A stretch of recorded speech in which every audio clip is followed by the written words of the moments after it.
Welcome to this panel on electrifying heat, hosted by Nesta and Carbon Trust. I'm Madeleine Gabriel, I'm the chair of this panel today. I'm Director of Sustainability at Nesta. We're an independent foundation that supports innovation for public good, and one of our main focuses in our sustainability work is on the decarbonisation of the UK's homes.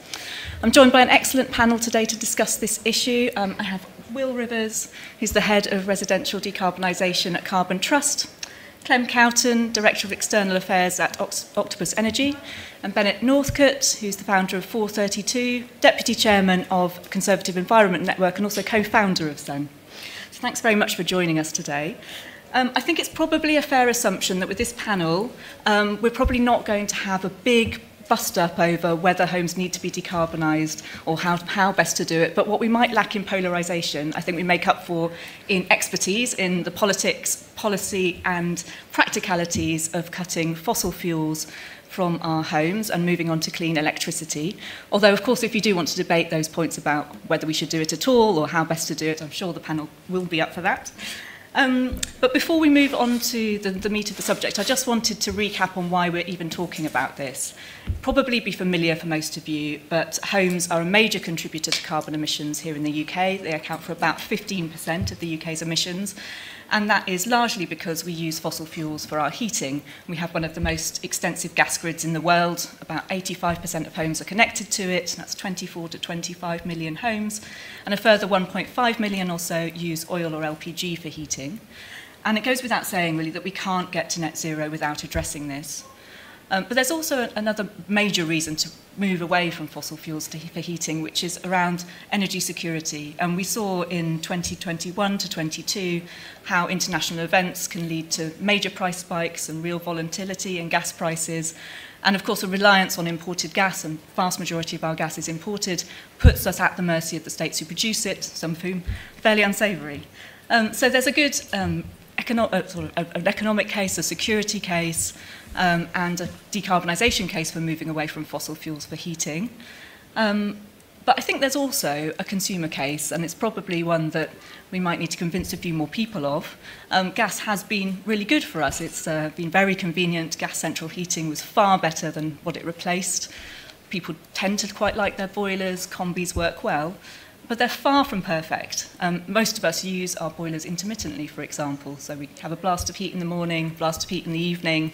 So it's not particularly good for our health. It's not particularly good for the health of our buildings. And of course, we're burning fossil fuels in our homes. That produces nitrogen oxides, which really none of us ought to want to be breathing in, particularly if we've got kids. So there are good reasons to move away from fossil fuels, but why is electrification the answer? I'm going to come to the panel on this in a second, but I just wanted to gauge the views in the room first. So hands up if you're sort of broadly on board with electrification at homes already, if you're willing to admit to it. Oh, okay. Pretty strong views in the room. Anyone who's a skeptic? And anyone who isn't really decided either way, doesn't have a strong view? That's really helpful to know. Okay, Clem, you can make the case. Octopus sells electricity and gas, and you've invested in hydrogen, but you're pretty much in the electrification camp, and heat pumps in particular, when it comes to home heating. Why is that? Well, we started off pretty on the fence, actually. We're one of the largest, I think we're the second largest seller of gas in the UK, so obviously we're very heavily invested. We're a very fossil fuel heavy business at the moment, and we sell a lot of gas.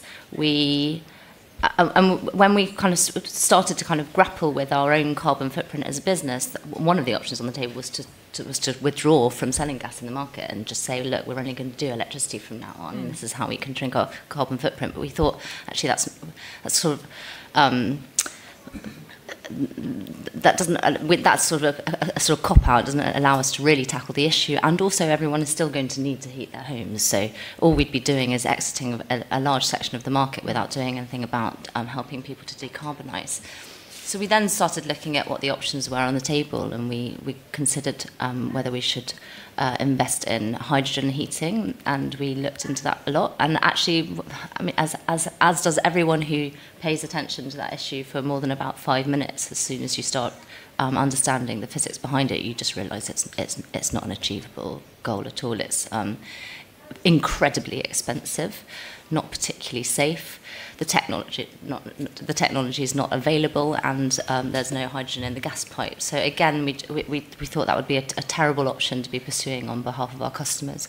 And so we started examining heat pumps, and the more we looked at it, the more we realised that the incredible efficiencies of heat pumps, this ability to take a single kilowatt hour of electricity and turn it into 3 to 4, sometimes 5 kilowatt hours of useful heat energy in a home, offered absolutely enormous potential to both decarbonise home heating, but also to potentially reduce the cost of home heating overall. So, yet another example of a low carbon technology actually being better than and cheaper than the one it replaced.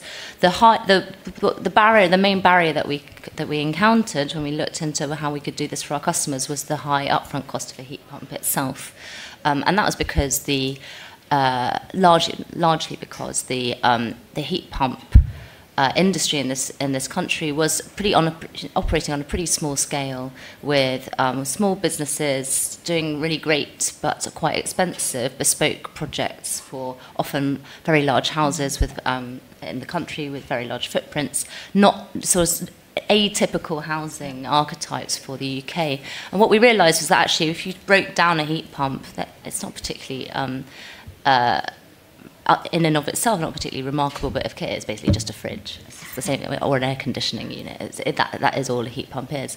And so there's nothing fundamentally about the technology that should make it expensive. It was just you needed to be able to operationalise both its production and its installation. And so that's what we've gone about doing. So I think we'll be installing employing 4,000 new heat pump installers this year alone.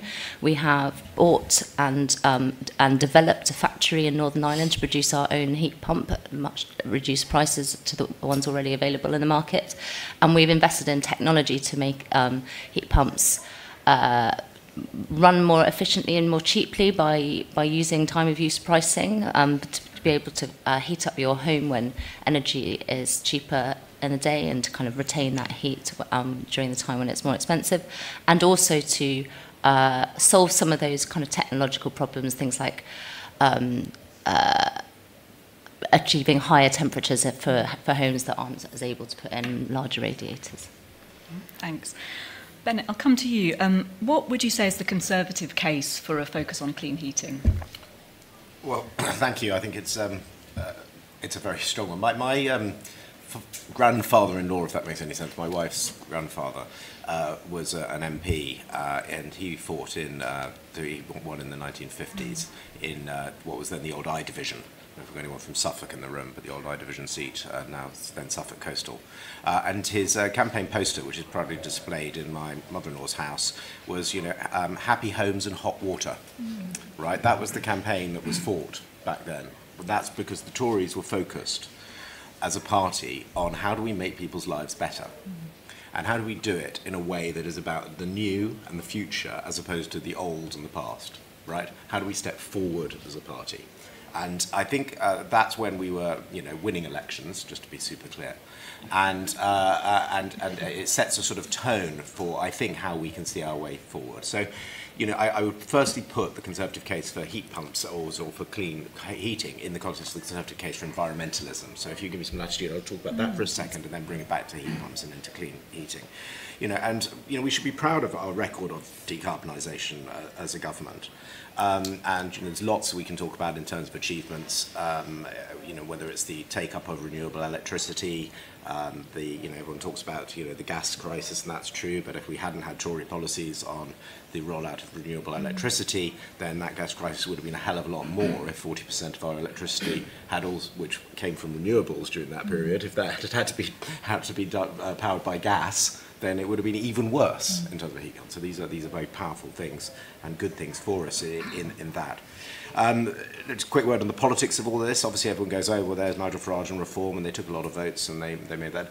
We've done a lot of polling on this at the Conservative Environment Network and thought about it very deeply. And the honest truth is that we did not lose a single vote because of our net zero policies. Okay? In fact, the opposite is true. Okay? It's really, really clear in the numbers that we lost because actually We lost net zero voters because of the reset in September and the whole, oh, we're sceptic and all this sort of stuff. That actually cost us votes, okay? And reform voters absolutely were not going to change their vote based on anything to do with net zero policy. They were going to vote on immigration and immigration only as their policy, right? So we just need to be really clear about and clear-sighted. And if there's one message that this conference has to hold on to, it's that the next period is going to be tough, and the only way we're going to get through it is holding on to the truth of why we lost and what happened, and the truth of the way the world is and the way the world's going to be over the next period.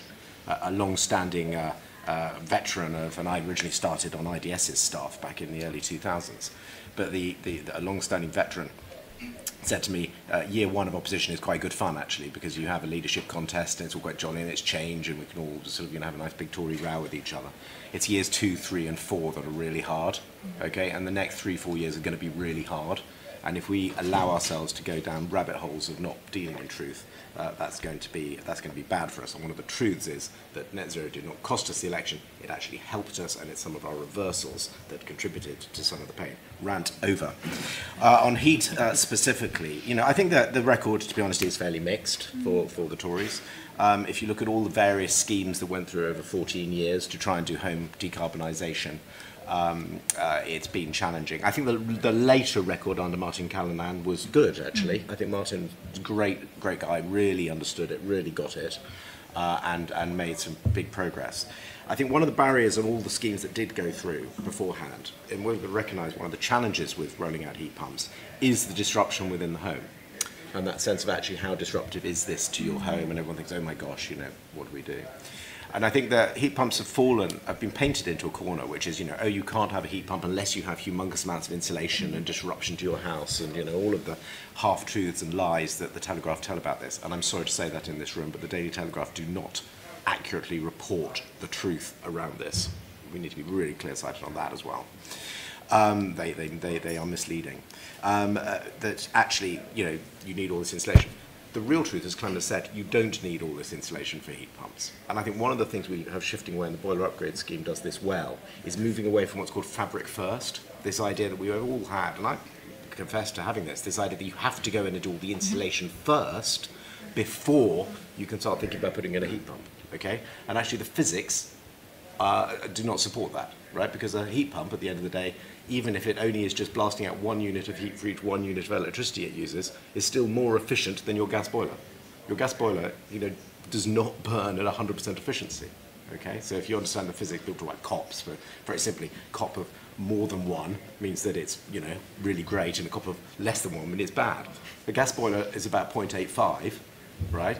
And a heat pump in an uninsulated home will run at 2 or 3, okay? So it's already just better. Okay, these simple and before that insulation. So I think part of the change there has to be understanding, moving away from that sort of fabric-first approach within it. Final thing we got wrong on this, which is absolutely clear, we tried to ban we were banning boilers, right? The Tories shouldn't ban things. Tories don't do banning. Banning is a ridiculous thing. We don't do that. We're Tories, right? We don't ban things. We incentivise, we create the right market conditions in order to enable people to come through. Absolutely the biggest mistake that was made was the ban on oil boilers being brought in, I forget the exact date, but far too early within that, before the public acceptance was there, because that then created a group, a constituency who were rightly worried that my boiler banned. It meant all the boiler installers in rural areas turned around and said, oh, well, I don't know how to do heat pumps, so I'm going to try and sell you another oil boiler right now, so it actually made the problem worse. So I think that, and created unnecessary rows. So we do need to move away from that. But I'll finish where I started, just on the final point about what sort of party do we want to be. And look, the honest truth is, there are a load of technology changes happening in the world right now, okay? Whether it's the volume of heat pumps that are going into Scandi countries right now. You know, they don't install gas boilers in new houses in Norway. They just don't do it, right? We still do, right? So do we want to be, you know, with the new, or do we want to stick with the old? Take electric cars. In China, 52% of new car sales in China are electric, okay? So we can sit there and complain about it all, or you can step back and look at the planet from space. It's true, that's a true statistic, sir. And if, just give me a bit of latitude. I will come back to that. But the truth of the matter is, if you look at it from space, these technology shifts are coming, okay? And we can sit here and say, oh no, I don't want it to happen, or we can recognise it, and we say, actually, we can make, and I say where we've started, we can make people's lives better as a party by helping them have better, more efficient solutions, rather than condemning them to expensive and wasteful solutions. Thank you. Thank you. And we will come to questions and discussion after a few more questions to the panel.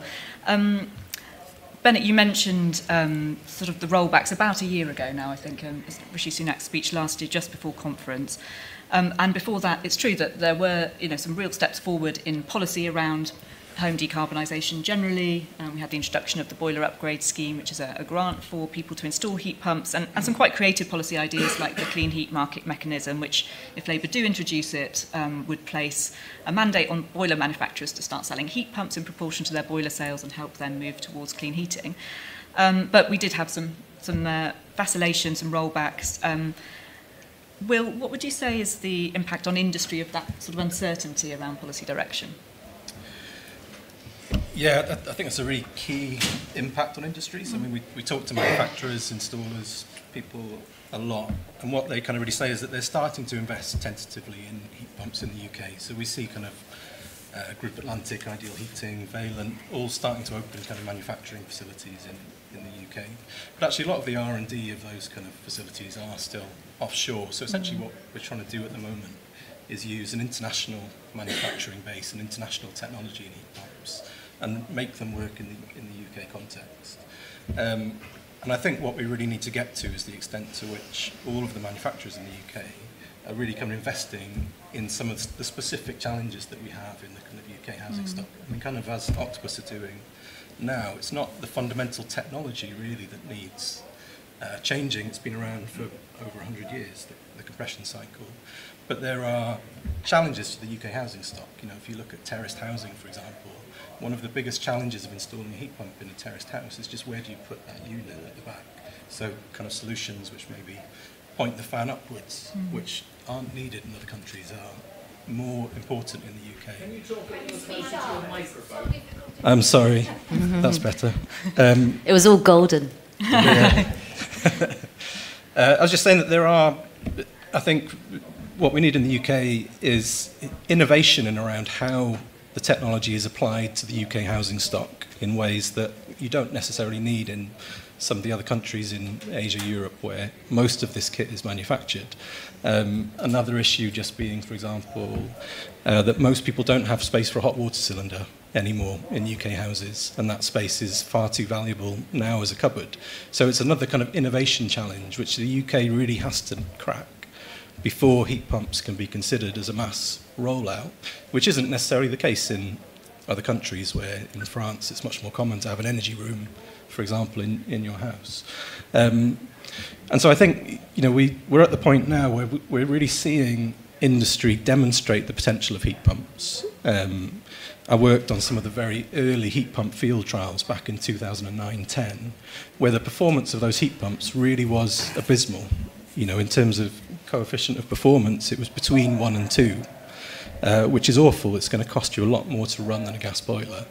But over particularly the last 3 or 4 years, we've seen the industry really step up to the challenge, where I'd say the elite part of the industry now, the top 10% of the industry, is delivering COPs between 4 and 5. So those heat pumps are costing their owners significantly less to run than the gas boiler they've replaced. So we're really seeing the potential now. But what we need is for that to be rolled out across the whole of the industry, and for some of these innovation challenges to be really tackled by manufacturers. And I think we're not going to come back to the question, we're not going to get to that kind of scale of investment in the supply chain, investment in the manufacturing, investment in the innovation from the private sector, until there is real kind of political clarity about electrification of heat as the kind of future. In some ways, academia is kind of one mind about this. I'd say Carbon Trust, kind of part of the professional services environment, is really of one mind around electrification being the key route. It's kind of that government policy piece from across all parties being kind of stuck to the mast that manufacturers are waiting on. And, the likes of Mitsubishi and Samsung and everyone are kind of waiting and desperate, I think, to make these investments. Thanks, Will. We'll come back to this issue of creating consensus politically. But Clem, I just wanted to come to you a bit on the affordability side, because you mentioned this at the start in your talk, where you were talking about efficiencies and how there are steps forward in the innovation side at the moment. Clem, is it possible for heat pumps to cost less than gas? And how can we ensure that in the long term, heat pumps or electrification more generally is an affordable route for people, whatever their circumstances? So heat pumps already cost, and I have to caveat this is with the boiler upgrade scheme grant, so not in a sort of natural physical sense yet, but we will get there. Already costs sort of in the region of the cost of a new gas boiler, and prices are coming down. I think our median price is somewhere around £4,000, which is sort of roughly what a gas boiler would be, and our actually customers on our COSIs, our kind of heat pump specific tariff, already it costs about £450 a year to run a heat pump on that tariff, and that's about 350 quid less than running a gas boiler. So there are already savings to be made, in particular once you take into account the kind of lifetime, the full lifetime of the heat pump. There are some barriers to that still, and they all sort of self-perpetuate. So the cost of electricity, all of the policy costs that we have levied onto bills, both in terms of scaling up renewable energy and in terms of the kind of social and welfare costs that we add on to energy bills, all sit on the electricity portion of the gas bill. And that makes gas look a lot cheaper than it actually is and should be comparably to electricity. So if we really want people to kind of grasp the opportunity of electrified, not just heating actually, all sorts of electrification, then we do really need that sort of inefficient pricing to be reformed. It's mad to be both trying to drive people to electric technologies and then taxing them when they get there,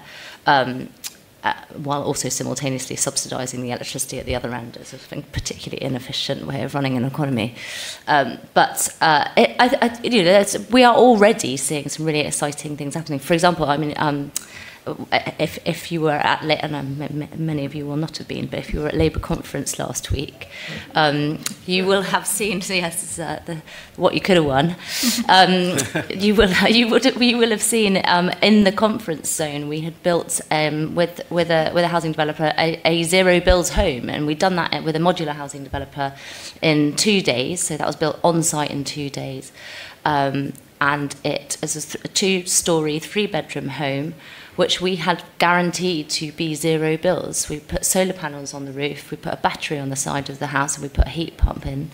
And with that combination of electrified technologies, combined with sort of Octopus smarts in the background, means that we are able to underwrite homes built in that way for between 5 and 10 years, and of course as being zero bills, and of course there's no reason why that shouldn't continue after that underwrite period. So that's, this is the prize that is available even today, is we can build, there's no reason why every sort of new built home of a reasonable size with a reasonable size roof shouldn't be zero bills. It doesn't, as Bennett was saying, it doesn't require any particularly exciting fabric upgrades. These homes are built to the 2013 fabric standard. There's no passive house, expensive insulation needed there. They just look like very ordinary homes. In fact, they are very ordinary homes, but they save their owners thousands of pounds on their bills every year.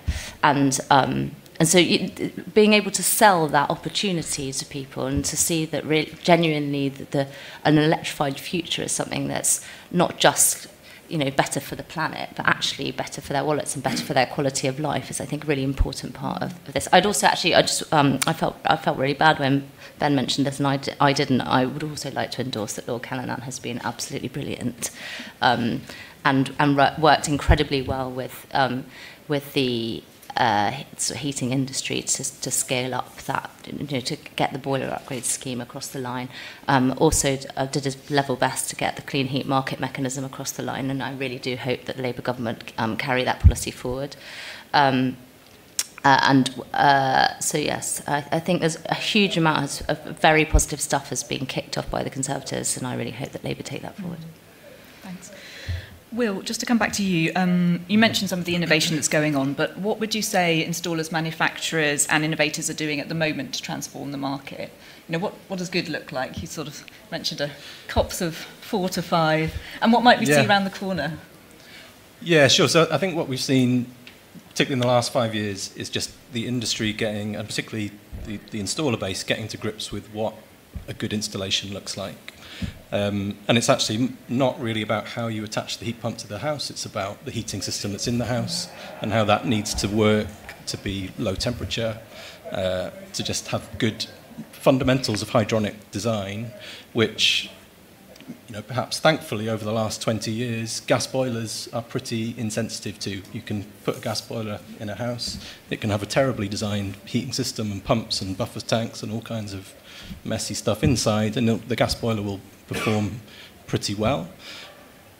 You can get a 300% difference in heat pump efficiency by having the inside of the house done well or done badly. So installers have really got to grips with how to do that well at the top of the industry.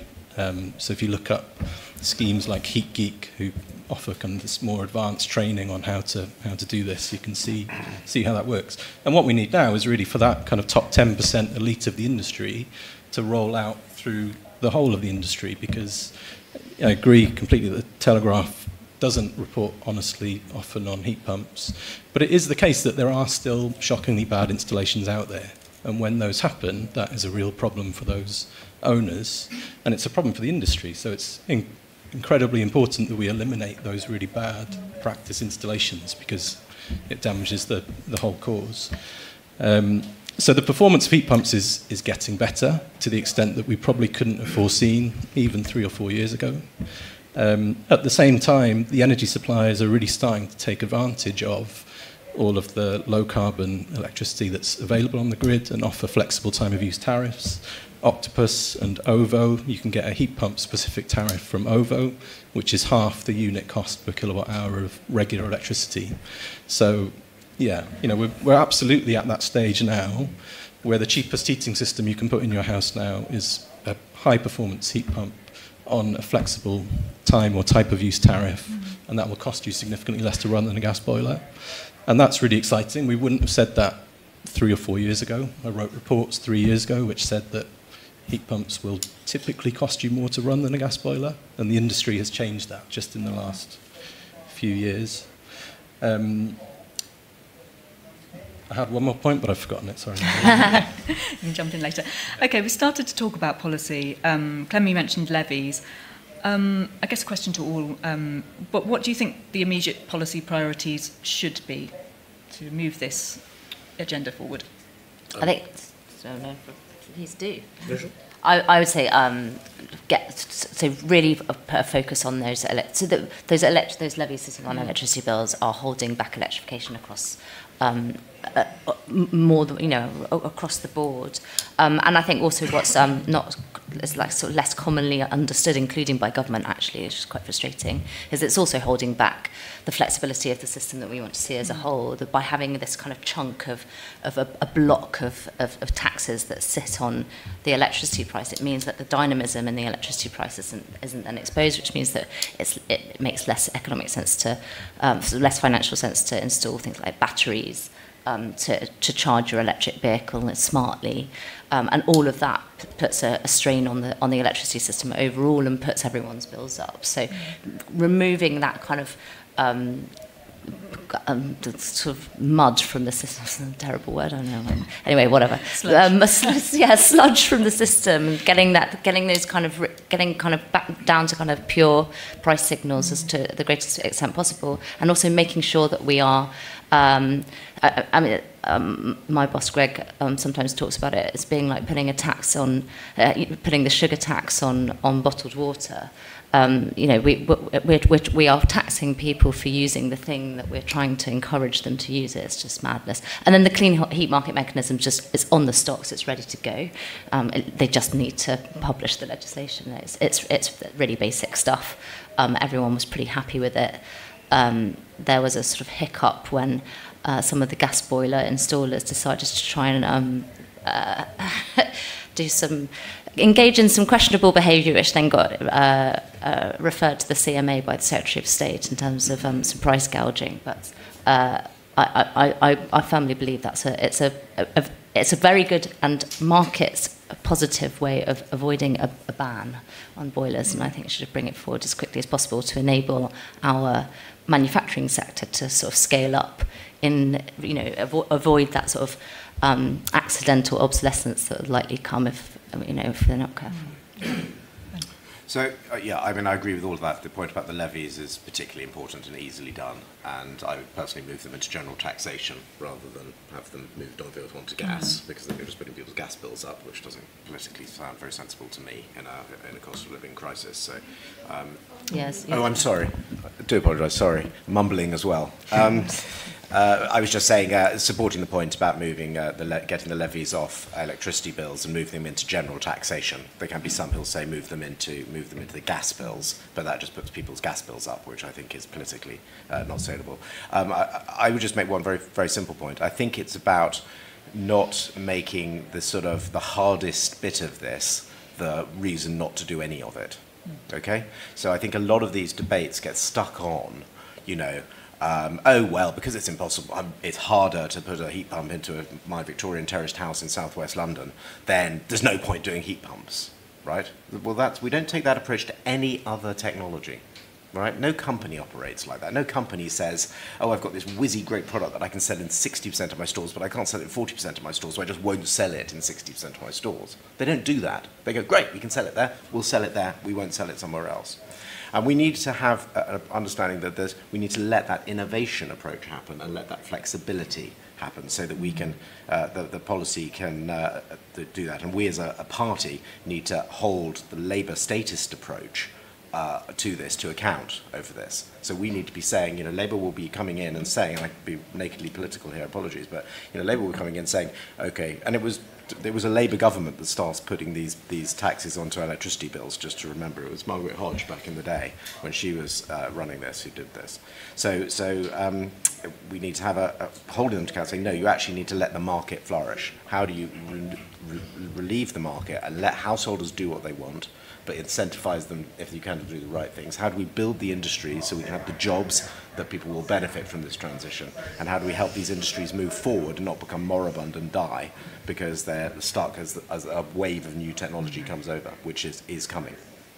Yeah, thanks. Madeline, can I just make one point on the taxation? Because I think it's obviously incredibly important and hard to disagree with it should be moved off the electricity bill. But I think it's become slightly totemic for the sector, and actually we're only talking about a couple of £100 on an average bill is kind of added through taxation on electricity. And I feel like actually running costs are becoming less and less the problem for heat pumps and electrification. The big challenge, as I would see it, and the policy priority is upfront costs, where you know, even with the £7,500 bus grant, it's still typically going to cost you significantly more to install a heat pump currently. And I think in terms of a medium-term policy priority, bringing the upfront cost down through scale, through political certainty, through investment from manufacturers, installers, should really be the kind of number one priority. In the same way that we've seen 70% cost reduction for offshore wind over the last kind of 10 or 15 years. That's the kind of scale of innovation that I think we need over the next 10 years, say. Yeah. I wanted to come back to bans. I've heard no support for bans on this panel so far. We do need to move fairly quickly on electrification if we care about net zero, which I personally do, which our organisation does. Possibly need to do this transition more quickly than we have most other heating transitions.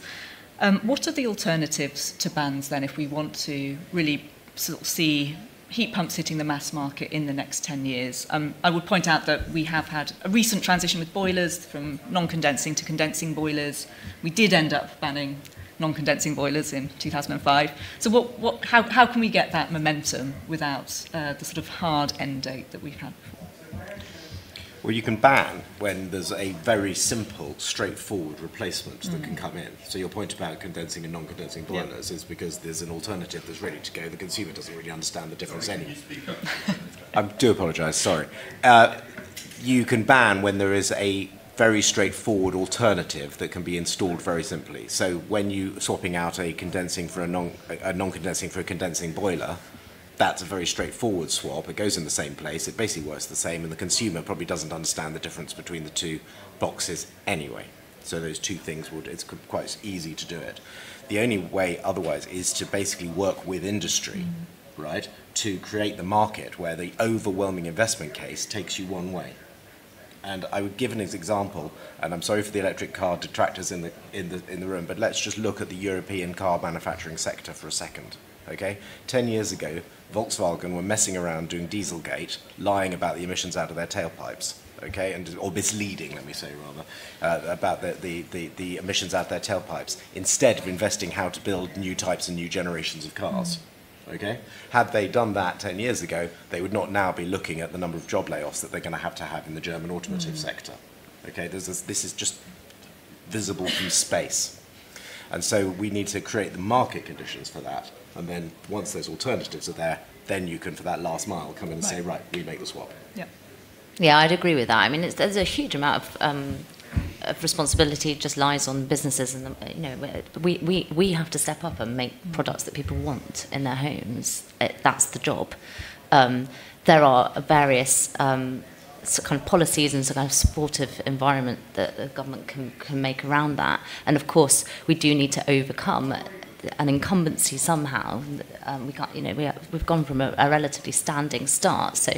So things like the boiler upgrade scheme, although actually I'd argue that the level of it was set too high to begin with, and then was hiked up, and is perhaps actually we need to see we need to see a kind of digression plan, so volumetric. Once we've installed a certain number of hundreds of thousands of heat pumps per year, once we hit various points, I think that we should start to see that reduced to give manufacturers and installers the incentives to kind of drive down their costs, and so that we don't end up being subsidised forever. But it is important to note that you are seeking to kind of turn around an oil tanker. There is a huge amount of incumbency sort of built into the system that we are trying to overcome through that. But yeah, I mean, our job is just to make it really good and smooth and intuitive and not scary and not confusing, in spite of the best attempts of some of the press. And actually, Bennett mentioned this earlier. Bans can be counterproductive. They can provoke a backlash, and that did happen in Germany. And they can make people feel like they're forced into doing something they're not ready to do, even if, in all likelihood, by the time a ban came into place, they probably would have done that anyway. It's just that they don't, if they don't yet feel comfortable with the technology, they're not. That the idea of even a relatively far off ban feels quite frightening, and is also unnecessary. We will just get to the point where it's kind of a ban might sort of deal with the final few percent, but we shouldn't be aiming to have the ban as the kind of the starting position. Okay. Last question before I come to the audience. So have a think about what you want to ask. I'll come to you first, Bennett. What could we do to create political consensus around this and avoid this issue becoming a political football? Good question. I think it's a very important question for the Conservative Party at this conference right now, so I'm going to answer it in those terms, if I may. Yes, go for it. And closer to the microphone, and not mumble. Move the mic to you. Is that better? Innovation in action. Okay. Yeah. So I think we have a choice as a party over the next period. And the choice is, do we wish to be seen as a serious party of government, or do we wish to be seen as the party of opposition and just protest? And I think if we look back, and as I say, having lived through the last period of opposition as a younger activist, there were times when we were serious, and there were times when we were not serious.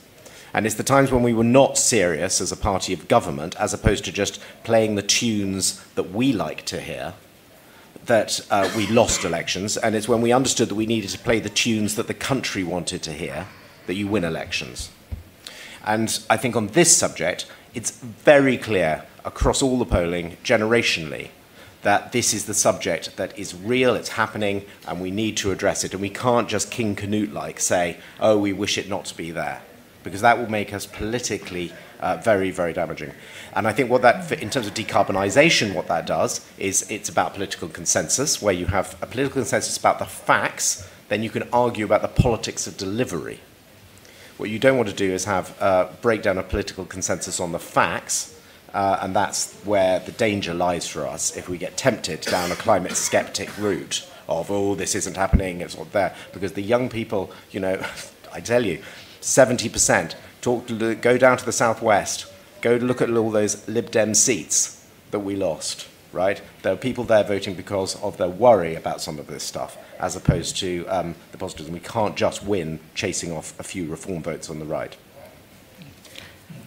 I think it's probably also, we've obviously, because we're all very excited about heat pumps in this room, have gone very kind of drilled quite quickly down into, as, you know, we must electrify heat as if that is a kind of a goal in and of itself. But actually, you know, the prize here is that we are, as a nation, less dependent on gas, on incredibly insecure and expensive fuel that you know the government had to step in and massively subsidise people's energy bills. A Conservative government had to start paying the bills of every householder in the land because of a decision made by a dictator in a foreign country, and there's plenty more where those came from. So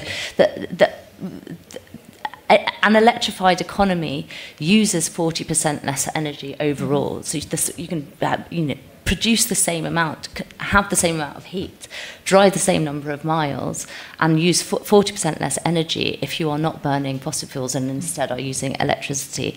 And actually, even if you're burning fossil fuels to produce the electricity, you will still use less energy overall. So even if every single kilowatt hour of electricity that you use to power a gas boiler, to power a heat pump comes from gas, you're still using less gas overall than you would be if you were burning it in that gas boiler. So the opportunity here is to massively increase the security of the nation, to increase the productivity of the economy, and to make us warmer and better off. Thank you. Let's come to the audience. There's a question right at the back. Do we have a mic? Nesta. There's lots of questions. Go for two on the back row and one on the second row here, and then I'll go to the other side of the room in a second.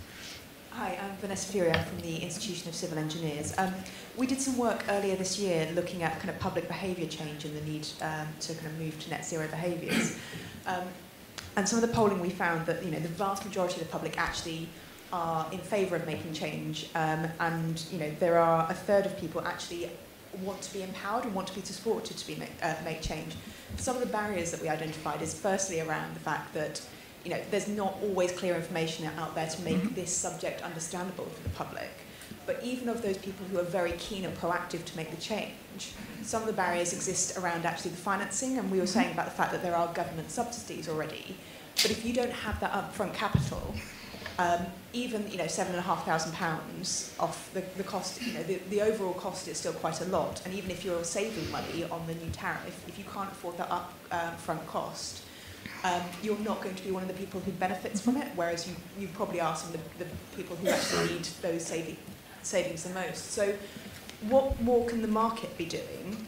If you look in other sectors, buying a particular piece of technology or product up front, you don't necessarily have to buy that all up front. Is there more that the energy companies and the rest of the market can be doing to make it much more accessible for people to move and switch to these technologies?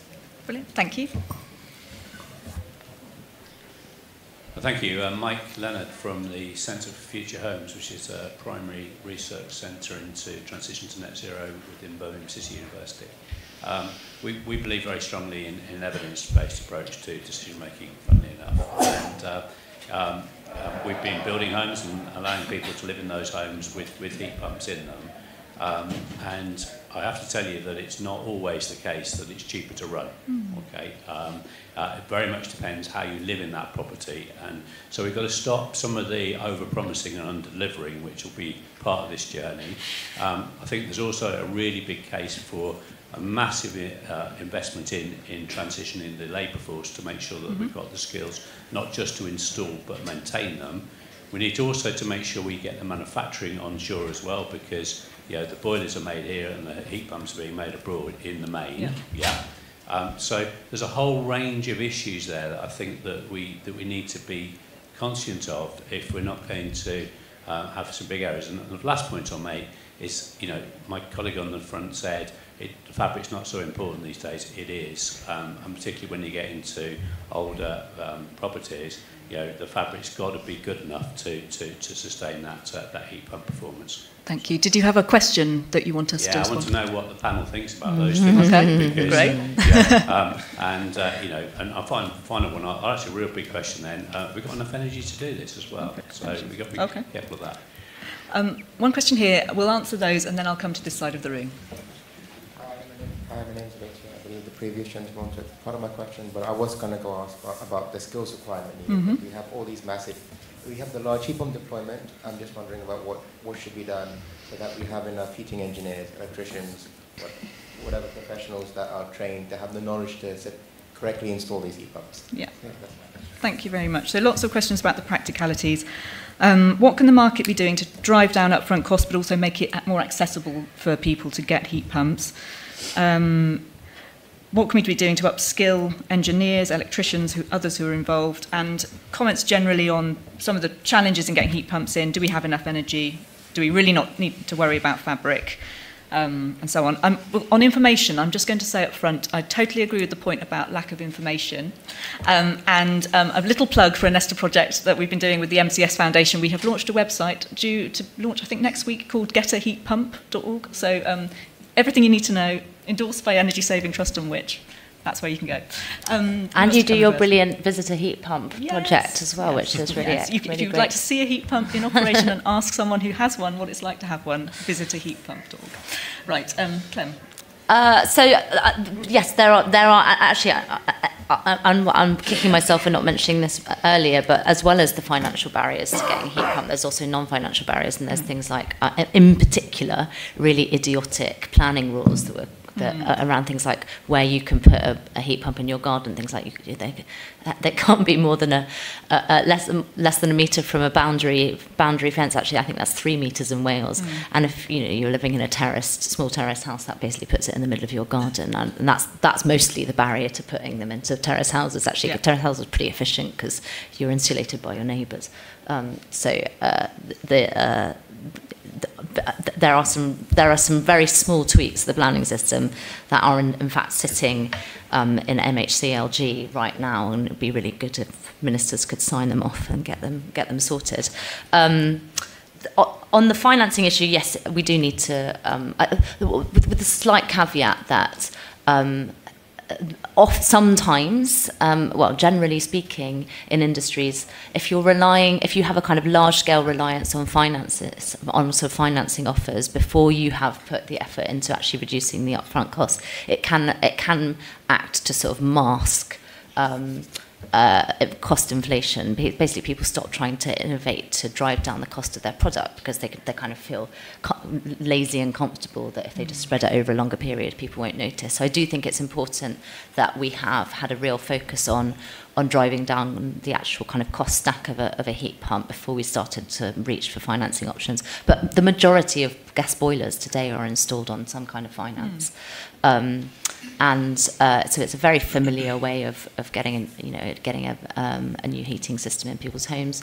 There are ways that the government could look at maybe making that cheaper, and maybe a successor or indeed a parallel to the boiler upgrade scheme could be some kind of underwriting of financing, third-party ownership options as well as possibly an option for that. Then on the skills to install, I mean, very luckily we have a massive workforce in this country that installs gas boilers, and those are exactly the sorts of people that we need to be installing heat pumps. So it only takes us a couple of weeks to retrain a gas boiler installer to install heat pumps. So it's not only it's not only exciting in terms of sort of a decarbonisation and a heating project, it's actually also like a really great story to tell on how we bring the workforce, a kind of fossil fuel-based workforce, with us. Is the promise of geographically spread to every single home in the land will need to have a heat pump installed at some point, and that, you know, the opportunity for job creation there for those who were previously working in gas boilers is immense. I would also suggest that one of the really important drivers that the government could help with on that is to finally knock the myth of hydrogen heating on the head. I think there's quite a few gas boilers who have been misinformed, gas boiler installers who've been misinformed by their industry. There's some quite cynical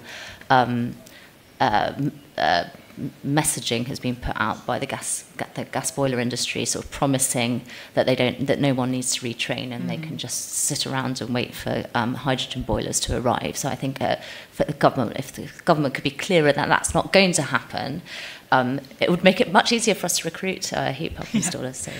That's interesting. I think, I mean, we talk to engineers an awful lot, and I would say anecdotally, I think we're starting to see more and more gas boiler engineers interested in renewables and heat pumps. And actually the innovation that you've talked about, Will, and that kind of move to drive forward the industry has come largely from people who have retrained from gas and now install heat pumps. Not mainly, they quite often are still doing boilers, but they're doing more and more heat pumps. Yeah. I wondered if you wanted to come in on skills, maybe fabric, and perhaps the behavioural change issues. I think there was a good point that people don't always use heat pumps in the optimum way, right? So how can we get around that?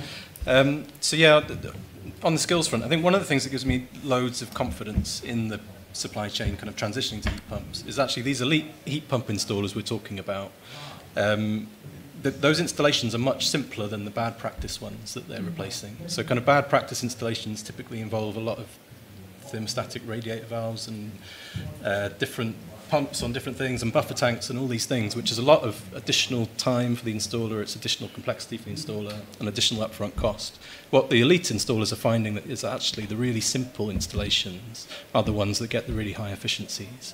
And so actually it's more skills and training in knowing what that is, but actually then the fitting of these things is becoming simpler in our understanding. So I think that just kind of gives me huge confidence in the sense that this isn't rocket science, to use an old phrase, that we're trying to get people to do. It's eminently achievable for gas boiler installers with the right information. So you said skills and... fabric and also behavioural issues with using heat pumps. Yeah, I think this fabric question is difficult for a lot of us who've spent a lot of our careers talking about fabric first and have spent years and years working on installation programs and found it really hard. I think I've found the last 3 or 4 years really liberating in the sense that I worked on this issue for a long time of, when we used to think we're going to have to insulate 50% of the solid walls in the country, and I think we all looked at that target and just thought it's not achievable. We're kind of facing an impossible challenge. What the decarbonisation of the electricity grid has now enabled, alongside tariffs and increasing in performance, is that actually the route to net zero housing now is achievable. For the first time in my career, the last 3 or 4 years, I think, I can actually see that there's a route to here. It's difficult, and there's upfront cost challenges, and there's other challenges along the way, but it is eminently achievable now. Low carbon electricity has made our job a hell of a lot easier. There's still a lot of other really good reasons to do fabric and to improve your fabric. I'm just about to get external wall insulation on my house. But it's not essential anymore for A, a high-performing electric heating system, or B, really, net zero. We can do it more or less without fabric. It's a question of how much we might want to do it. I'd also add that... I'm sorry. Yeah, I was going to say, I am a big advocate of fabric. I'm not saying that is how we should do it. But the game has really changed in the last few years in terms of what practically is possible, I guess, in a net zero sense. Yeah. This is the key point. It's this because, you know, the point was made earlier, electricity at the point of use is a lot more efficient than fossil fuels at the point of use, right? And if you can make that electricity with renewable electricity, clean electricity, then we can use lots of it. And your points at the back about, do we have enough energy for this? The answer is yes, we will. I've got a friend who's got an amazingly innovative business making new jobs in South Wales, right? Because he's pioneered solar roof tiles, okay, which look exactly the same as any roof tile on your house, okay, and he thinks the price will get down to be, he thinks he's going to make gazillions. He's already done very well, so he may well be right. But that's the kind of innovation and excitement we're going to see. And a lot of this debate gets lost in a kind of, oh no, scary, scary. You know, I remember, you know, days when I'd say things like, you know, one day we're all going to have a mobile phone. And people go, oh no, this is awful. Well, I don't want a mobile phone. Does anyone in this room not have a mobile phone? Right? No, everybody's got a mobile phone. Everybody one day will use clean electricity to heat their home. It's going to happen. Ken? I was just, there's a sort of, the reason that people get so fixated on fabric with heat pumps, it comes back to that electricity taxation problem, which is that if the price of electricity is artificially inflated, you're desperately trying to use as little of it as possible to run your heat pump, even in spite of the massive efficiencies versus a gas boiler. So I think that's where, particularly in the heat pump conversation, there's been a wider fabric first conversation which has been well covered, but in the heat pump conversation, that's where that fixation has come. If you're able to make electricity cheaper, you have to feel a lot less anxious about how much of it you're using. And at that point, it's really just about how do you make a heat pump work in the home, and really that's about having bigger radiators. And by bigger radiators, I don't mean a radiator taking up a wall. It means moving from an old single panel rubbish radiator to moving to a more modern design that's slightly thicker and has more surface area. That's the kind of upgrades that you're looking at for homes. Nesta's among one of the organisations, several organisations that have published a review of evidence on insulation versus heat pumps. So, you know, and also the points that are made. The last point I'd make on this is just, I was talking to National Trust recently, who have decarbonised already half of their stately homes, and they are very happy with the results. It's actually better for their collections to be running them on heat pumps, keeps the sort of temperature and the humidity the same, and they have not insulated those extremely old buildings. Right, I'm going to take 3 questions on this side of the room, and then we'll bring it to a close. There's one hand that's been up for quite a long time there, hand on the second row and on the third row. Hello, my name is Sarah Pugh. I'm a district councillor in West Suffolk.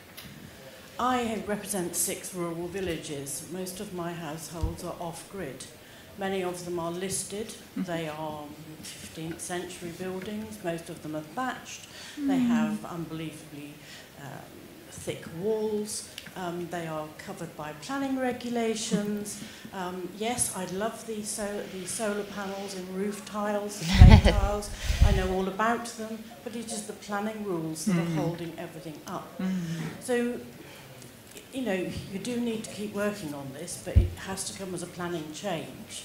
The question I have for you really, guys, is where are you going to get all this electricity from? Because at the moment where we live, we've got an enormous solar farm been given by Ed Miliband, Sunica, which is taking acres and acres of farmland.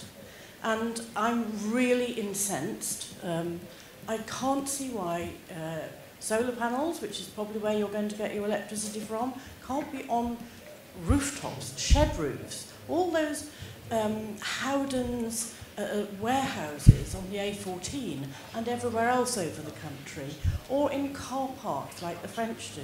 I mean, what work are you doing to try to improve that element of this whole problem, please?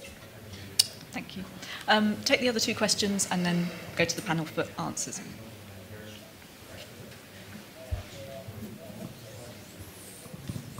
Hello, I'm Brian Kirsch from North West Essex. Can I just disagree with Bennett about the state of Volkswagen? It's more to do with the fact that they can't sell electric cars than Dieselgate. I've recently bought a petrol car to my shame. And the dealer told me he simply cannot sell electric cars, the market has collapsed. That's not why I want to stand up and comment. I am the proud owner of 2 Valent 1200 kilowatt heat pumps on a house that was built in 2019.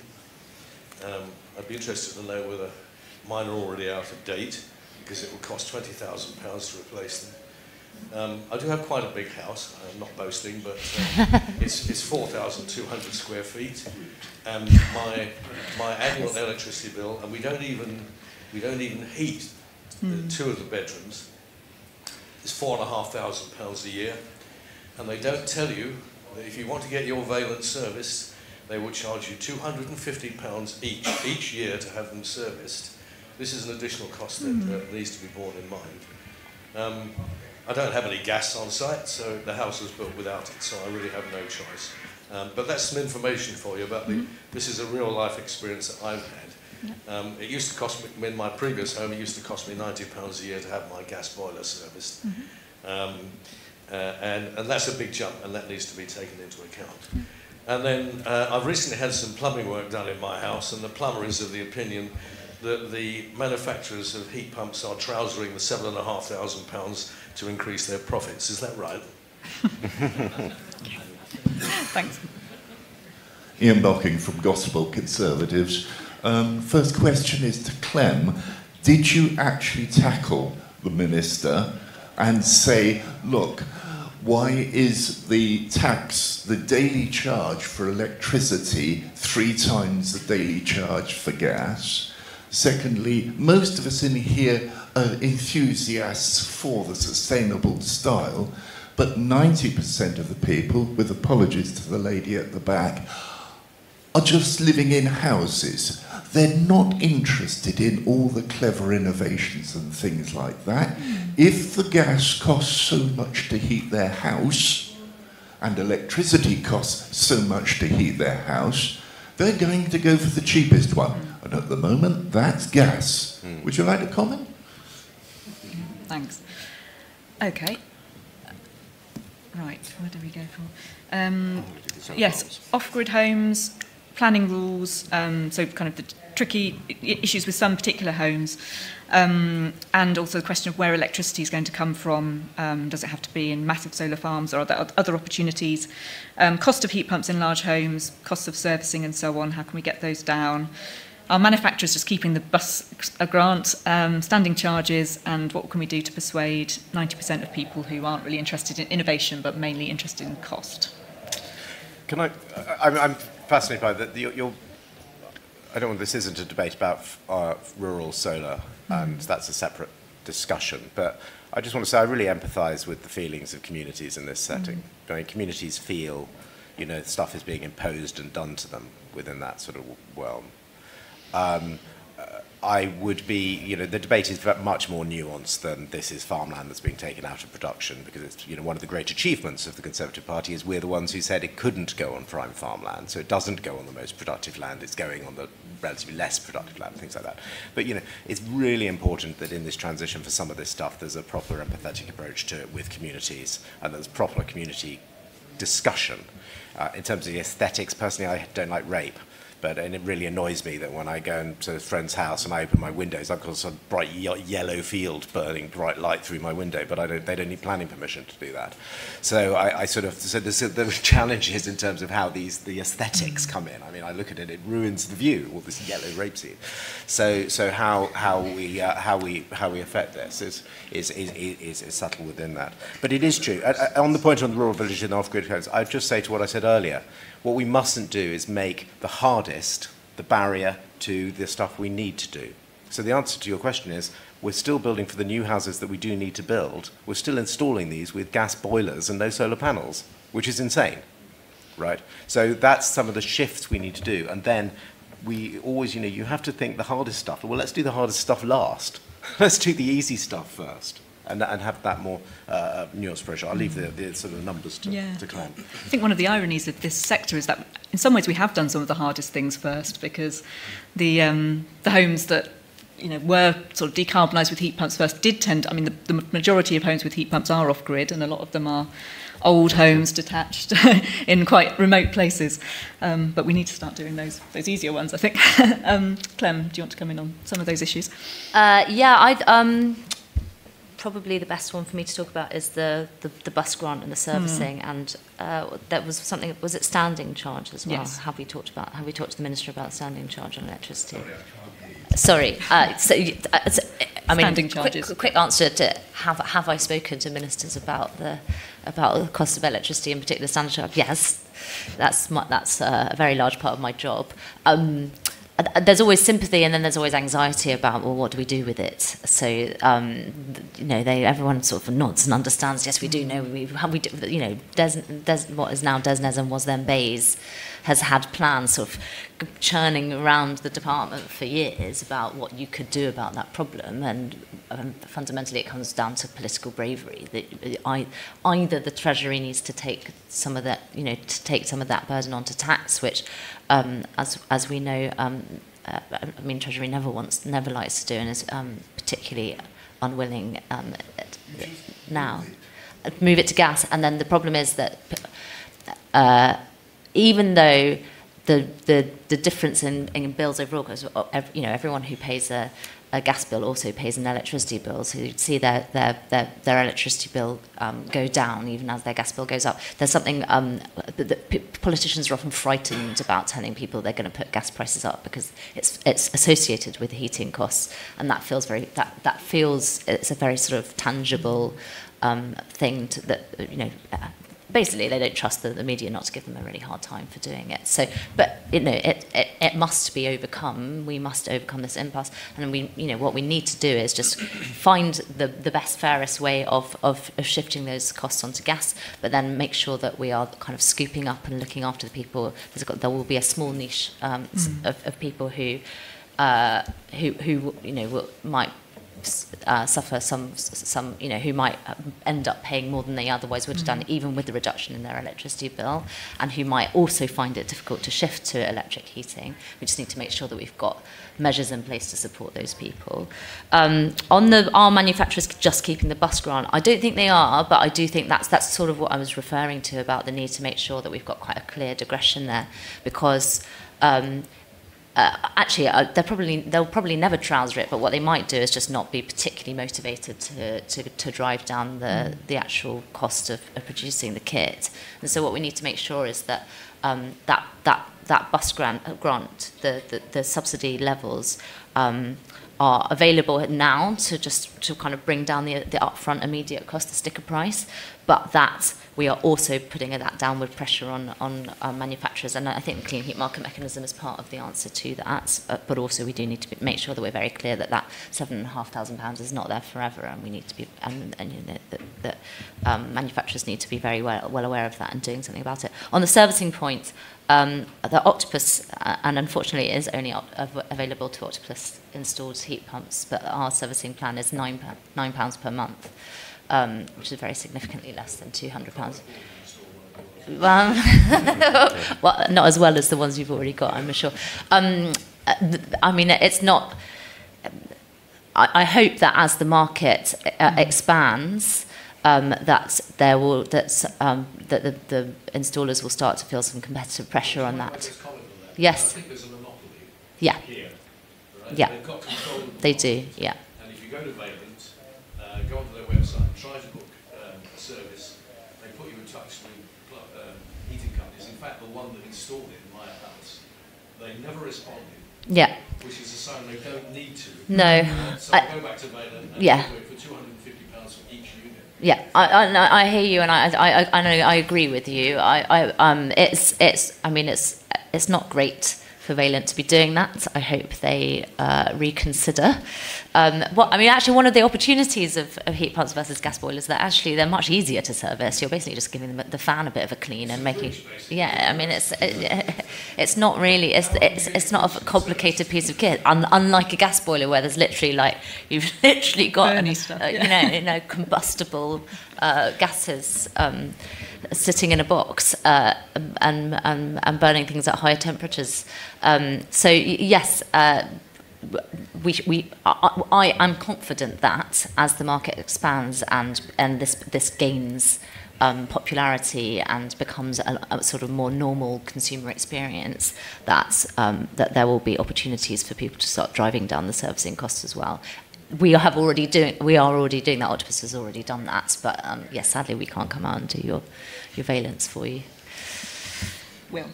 Yeah, just a couple of points. I mean, we've talked quite a lot about how the industry at the moment isn't quite where we need it to be in order for heat pumps to be the kind of default choice for consumers, whether that's performance in situ, whether that's the kind of maintenance of them. What we're seeing is the industry changing really rapidly, and like I say, the top 10% is really now nailing it and showing how this can be done, and we need the rest of the industry to catch up. And I think the likes of Octopus are doing great work in that sense in terms of standardising some good practice. But I don't think anybody in the industry would say that we're there yet, or that we were there in 2019, unfortunately, but we're getting there. I think that, so we've talked about the innovation challenge of kind of getting from A to B, getting to where we need to be. And that immediately conjures up kind of flashy tech and software when you say innovation. But I think of it much more around the fundamentals. So how do you make heat pumps aesthetically appealing on a thatched cottage in Suffolk? How do you fit a hot water cylinder? Oil boilers are also not particularly aesthetically pleasing, it should be pointed out. Yeah. For sure, but I think it's less about, there's some of the flash tech, but it's more about some of the fundamentals about how do we make these appealing and the default choice for people. And a huge part of that is cost. I think in terms of uptake, my kind of theory of change is that heat pumps will become viewed as the kind of superior technology, the superior choice.